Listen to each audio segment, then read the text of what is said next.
Hi, this is Rob at Two Brothers Hobby, and we'd like to take a few minutes today to show you some simple weathering techniques using an airbrush. Now, the nice thing about foam planes in recent years is, if you think about it, a lot of work has been done for us if you want to scale out your model a little bit, make it look a little more realistic. A lot of your foam planes, especially the warbirds, are coming in with all the molded panel lines and all the detail, the hatches and everything put in already. So what that does is it lends itself real easy to some weathering techniques. The materials that we need are right here. There's not a lot involved. We'll be using the Grex GC-KO2 combo kit. This includes their AC1810A compressor and their Tritium TS2 double action pistol style airbrush. I'll be using Parma paints. They're fast color. Black is the main color I'll be using. You need a pad of sticky notes. This one's about 3.5 by 3.5. For this size plane is perfect. I'll show you a little bit later why we use that. And then just a roll of paper towel. And of course our model. I chose the Great Plains F86. One, because it's a foam model. It has all the panel lines built into it and all the detail. Plus it's painted to simulate an aluminum skinned plane. Now aluminum skinned planes cannot hide anything. Once they come off the factory floor, it's nothing but downhill from there as far as being kept clean, especially a warbird. With it being the aluminum, every bit of grime, every bit of grit, oil spills, gun smoke, everything will stand out like a sore thumb. So let's go ahead and get started. I'll take a few minutes here to explain what the difference between a single action and a double action brush is. A double action brush allows you to apply the air at any time you want and then introduce the paint. So I can just gently pull on the trigger, and I can apply as little or as much paint as I want. Now if I adjust it out further, I can paint a large pattern, or if I adjust it in fine, I can get right down to a very thin line. Now that's not very artistic, but you get the point. Now a single action brush is only going to allow you to apply air and paint at the same time, so your adjustments are limited, or your options are limited. So the technique we'll be using the Post-it notes. The reason I use Post-it notes is because it has a very low tack to it. Masking tape, you'd have to be careful, especially on a foam plane, that you don't rip the paint off, or if you do choose to use masking tape, stick it against your shirt a few times, get a little bit of the lint on it that'll take some of the tack off. But whenever you're doing a panel line, okay, you want to introduce the paint onto the paper first. Don't start right on your model. So just walk yourself over to the edge like you see here, and you'll start to see the paint apply to the model at the edge of the tape or the sticky note. And so what you do then is you pull that off, and there you go. You've got a panel line. Now when you're doing it on the model, keep in mind which direction the grit and grime comes from, all right? If this is the nose of your fuselage here, you know everything's going to be coming from the front of the plane, so you want your panel line to be dirtied beyond that. You want the dirt of the panel line beyond the panel line. You wouldn't want it in front of it. That would indicate that your plane's flying backwards, or you got bigger problems than dirt on it. So now when it comes to doing an overall weather, like if you want to just get the entire wing a little bit grimed up, a little dirty, what you'll do is just apply paint from a distance, start back further, and you're basically just going to fog over top like I'm doing right here. Now that looks like a lot of paint because I'm trying to give you a visual, but what you would do is tune that down a little bit, and you can adjust your air. On my particular brush, I can adjust the amount of air that I'm putting in there, and you can really, show you up here in the corner, you can really just dust that stuff in. As you can see in this corner here, I've got an overall dusting of black. So those are the two techniques that we'll use today on the model. Now the reason that I'm using Parma paints is a couple of reasons. Parma paints are a water-based paint, as I mentioned earlier. The advantage to water-based paints are they're environmentally friendly. I'm allowed to spray right down here without any ventilation because there really is no overspray fumes at all with a water-based paint. They become more popular because of that. Their options, the colors available nowadays are just incredible, and it's just a lot less cleanup. You know, you'll have to consult with whatever manufacturer you're using to paint as the type of thinner to clean your brush. But you know, you don't have all the thinners involved and the noxious chemicals and the fumes and the mask and everything. So that's the main reason that I use them. I like them just because they're so versatile. It allows me to paint pretty much anywhere I want to paint. I don't have to worry about it then. Let's take a piece of our Post-it note and apply it to the plane. Now remember what I was saying earlier about making sure that the dirt always comes from the front. So you want the back edge of this panel line to show the dirt, not the front edge. Okay, so we'll start up here on the nose with this one right here, and we'll go right in front of it, right at the panel line itself. You don't want to show any of the fuselage or anything like that. You just want the panel line. Now you'll notice these sticky notes aren't going to stick real well. You may have to hold them in place while you're painting. That's a good thing though. It's like I said earlier, masking tape will rip the finish right off this plane if you don't detack it, which involves nothing more than just putting it against a sweatshirt or a t-shirt or anything. Take some of that tack off. And if you stick with some of the lower tack paint or painting masking tape, like the blue ones or the green ones or purple ones, that'll help a lot. Keep a piece of paper or cardboard or anything scrap handy so that you can test your brush out to make sure you see what it's doing before you apply it to the model. Last thing you need is a big glob of paint or something to stick. So we've got this going good. So what we'll do now is we'll just basically, like I said earlier, we'll come across, we'll start applying paint to the tape itself and then work ourselves slowly into that panel line. You want to get right up to the edge of that panel line. And you'll see it start hitting the model. Don't overdo it. Too much is not a good thing. So once you pull that off, you can see it's not a large amount of paint, but it's a subtle line. Okay, and what that does is that breaks that panel line up. If you get any, nice thing with water-based paints, if you get anywhere you don't want it, okay, you can always just take your paper towel and thin it right off, and it rubs off. You can see that little bit on the paper towel there. It'll take off just a little bit of overspray that you might have put on there. So let's go through and hit some of these panel lines real quick, and then I'll show you how to do the streaking.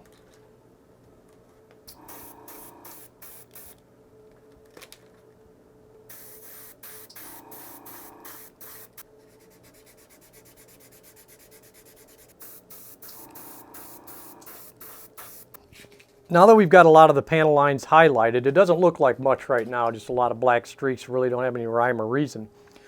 But the next step is going to kind of blend all that in. And this is really the neat part about the water-based paints. The technique that I use is very simple. You're basically applying it and then you're shaping the way you want it to flow with the paper towel. So let me go ahead and give this whole thing an overcoat. I'll take the canopy off so we don't get that messed up. And what we'll do is, going back to your pad now, is when you want to apply some more paint. So you want to really start adding the paint to it because you're going to give that whole plane an overall dusting. Okay, so now that we've got a decent wide pattern going, what we'll do is I'm going to start on the wings, okay? And you're basically just going to start dusting those wings. And you'll see it start applying. It'll take a little bit, and all of a sudden you're going to see it. You can see it right there. It's starting to show up, okay? And it'll really show up on the yellow, of course, because the silver kind of masks it a little bit. Work your leading edges a little bit. There's really no technique you have to master on this. You're just trying to fog the entire wing, okay? A softer paper towel will work better. Something coarse is going to wipe too much paint off, okay? And what you do is just start lightly streaking that, okay? At first it's going to seem like it's not doing anything, and then all of a sudden you'll see it start streaking. You can see how much paint I'm taking off. This is basically like a dry brush effect, only you're doing it opposite. Rather than putting paint on your brush and dry brushing a surface to highlight it, you're painting the surface and then using your paper towel to highlight it, okay? All right, you can see the effect that I'm getting already with this. All right, see how it's streaked now? Especially on the painted part. Now we could highlight these panel lines also, just like we did the fuse. We could highlight that like I did up on this upper wing here and get a little bit more grit and grime. But like I said, just apply it until it looks good to you. You'll notice the effect, and once you get comfortable with it, you'll be able to work it. Now you don't always have to put the sticky note on a panel line. What I'll do is I'll go ahead and back my paint back down here a little bit, and I'll go ahead and just freehand a panel line on the wing and show you that that technique works also. We're just going to highlight that panel line a little bit. Just do it in short bursts, that way you're not applying too much paint. Get a little bit of grime and grit on there because this paper towel is going to take that off. It's going to blend everything in, especially with a recessed line like this. All that paint's going to get down in that line and really highlight it. So go back to your paper towel. Don't worry about it already having paint on. It's not going to hurt anything. And just apply that same technique, scraping it down. And I'm not really applying that much pressure. You'll be able to feel how much you need to apply by how the paint's reacting to your movements. If the wing looks a little too dark, like this one looks a little darker than the one on the other side, let's just hit it again with the paper towel. It's not going to hurt anything. See how I'm introducing streaks right back in it? And be careful, if you get a fold in your paper towel, it acts as a line. Do a little back and forth wiggle action like this. You know, you're just basically moving that paint around to where it looks pleasing. Okay? Now let's go ahead and do the fuselage real quick, and then I'll show you a couple tricks on the nose that'll make it look more realistic. So let's get some paint on that. Same thing. I'm just going to give it an overall dusting. Like I said, right over that 6, I just reduced that. See that line right there? You just, if you wipe it a little bit harder, it'll come off if you want it off. And the nice thing that we're doing here is we're taking this foam, okay, which has a lot of pits and crevices and stuff just from the molding process. Styrofoam in general does, but we're using that to our advantage. If you notice over this 8, those were a bunch of little divots that came from the factory, but they filled in with paint. Now they just look like a dirty spot. So it really helps out as far as masking some of that, some of just the inherent flaws that are in styrofoam to begin with. Let's go ahead and finish the tail up real quick here. Again, give it an overall dusting here. We'll do it over the white so you can see better. See how I'm getting the black applied to that? A little bit. How far away you spray from the model dictates how much paint you're putting on. Now for some guys, that would be fine to leave it just like that, and that's your option. You can do that. It's a nice dirty tail. But what we want to do is we want to streak it. I want to streak it anyhow, because then it makes it look like you've got dirty air going over it. And be careful on some of your small surfaces here. They're fragile, and you've got to support them when you wipe or you'll tear them up. So now look at your tail. Before it was just a nice silver, brightly painted tail. Now it's got some grit and grime on it. All right, now there's a couple of points of interest on any plane, especially a jet like this. You know, you've got the intake and you've got the exhaust. Now you know that intake's not going to be clean. It's never going to be clean. That's going to take the most amount of air. So what we're going to do is we're going to take our airbrush and we're going to fog that inlet up. You want to just catch that edge. And don't worry about applying too much here, because we're going to really wipe this down.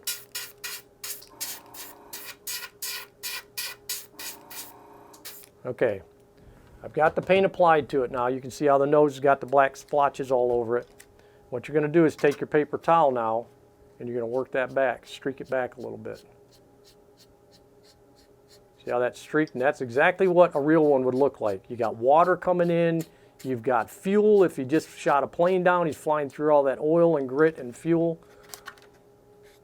You don't want it to look obnoxiously dirty. It's not the point. It's all about subtlety. You just want it to appear like it's been through some action. Okay?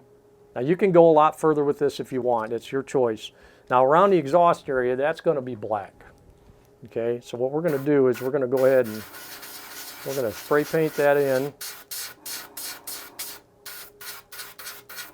Work from the inside out on this. That way you're not getting too much on the finished model on the outside. Just keep working it around till you get the amount of paint you want on it. Get up underneath there.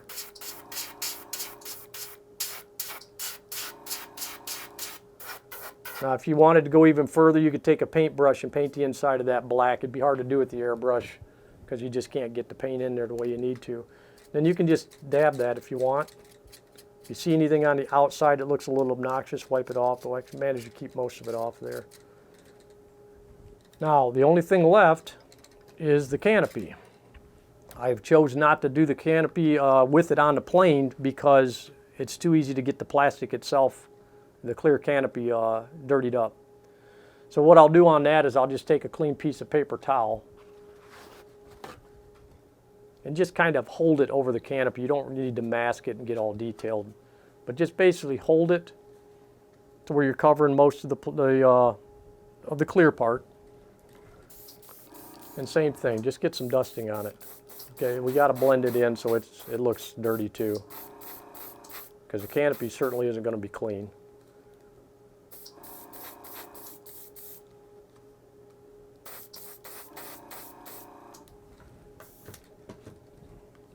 Okay, now that we've got some dirt on that, let's go ahead and take our paper towel. Just kind of streak that in a little bit. It doesn't look like you're doing much, but it makes a difference on the model.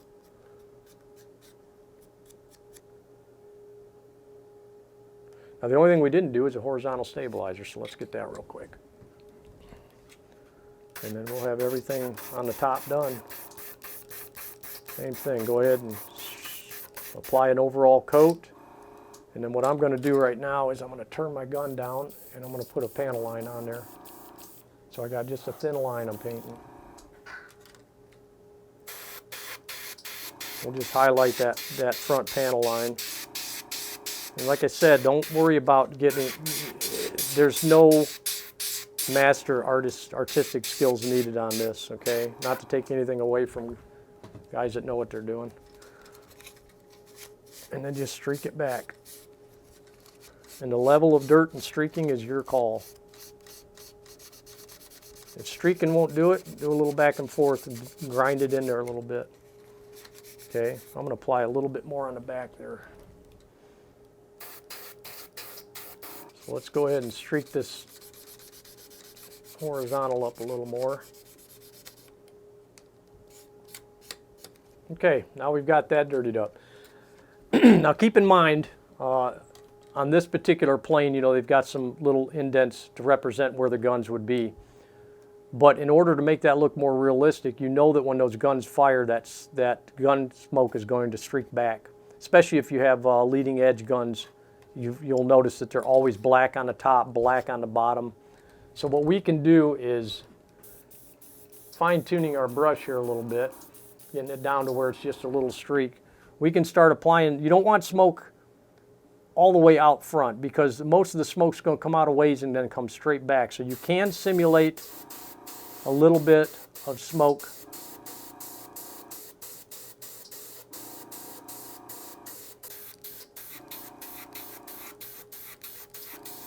Back and forth, just let it build up slowly. Okay. That whole area with 3 guns, you're not going to have 3 definite lines. You're going to have a big mass of black here basically from the gunpowder. So you can darken this area up.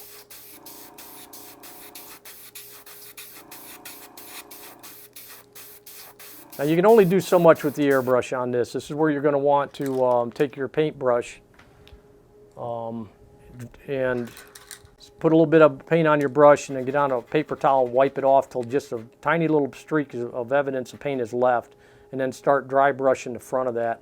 You can't do it as well with the airbrush just because it doesn't apply it in a straight line like you want it to. But just dirtying that area up right there will indicate that you've got gun smoke that's coming out. Obviously we have no guns on this. Kurt needs to put some carbon fiber guns in there, but see if I can't get him to do that. But you could do the same thing on both sides. And anywhere where any kind of liquid would come out, like if you had a radial engine on the front of a plane, a radial engine is an extremely dirty engine. So the whole bottom of the plane is usually going to be streaked with oil and whatever might come out of that engine during flight, especially around the exhaust ports. Of course, this plane doesn't have an exhaust port like you would normally have on a piston engine plane. But just look at those areas. Think of any place that you know would be grimy, dirty, oily mess whenever the plane gets done flying. And that's where scale documentation really helps. Get on the internet, look at some of these pictures. There's a lot of close-ups. It'll really help you kind of fine-tune what you want to represent on your plane. But it's not hard. Like I said, there was a few simple steps. You can't really overdo it in this particular instance because you can wipe 90% of it off with your paper towel. And you can blend in at any time. Now, once this is dry, you can't rewipe it. I've noticed with this particular paint that I've had up to a couple of hours that I can still influence the streaking and stuff. I can't necessarily work it as well as I did when I put it on, but I can influence it enough to wipe some areas that are too dark off.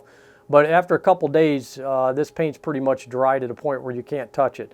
Now, if you've got a plane that you handle a lot, or if you're on a surface, say, that might not adhere the paint as well, I would top coat it then of your choice with either a dull coat or a satin finish, just to seal those weathering lines in, because they will rub off after handling the plane after a number of times. One more thing I wanted to point out was the paint consistency. Now, we thinned our paint down according to Greg's instructions, which they like theirs to be about the consistency of milk. Every gun manufacturer is going to have a different consistency. So I thinned the Parma paint down to that consistency with their recommended thinner. Make sure you're always using the thinner that comes with the paint. Another thing, we were fortunate enough to use a Grex brush today, or have this unit at our disposal. Now the Grex unit is a professional grade unit. It will do things as simple as the panel lines and the dusting that we did today, but it will also do extremely intricate paint jobs into high-end detailing and stuff. Whatever your hobby budget allows you to do to get into it is what you need to do. You're going to get the same results with a lower end brush as far as panel lines, overall dusting, basic weathering techniques. But when you want to step up into nicer paint jobs, you're going to need a brush that's going to handle it. And that's where you want to step up into something nicer. Go with a double action versus a single action. But don't be intimidated. Don't be afraid to try it. You know, you won't get anywhere unless you give it a shot. I can't stand here and tell you I haven't messed up a few things painting to learn. Of course I have. But you learn from them, and you realize that this isn't as intimidating as you think. You probably have more time cleaning up your airbrush than you will actually painting. Well, that's all we have for this clinic. If you have any questions or any suggestions, if you'd like to see something that could perhaps get put into a clinic on the airbrushing end, you can reach us at support@2bfly. Give us your thoughts. We'll see if we can't do something about maybe putting them into another clinic. Or if you have any questions, if I can answer them, I'd be glad to give it a shot. I'm Rob with Two Brothers Hobby. Thanks for watching.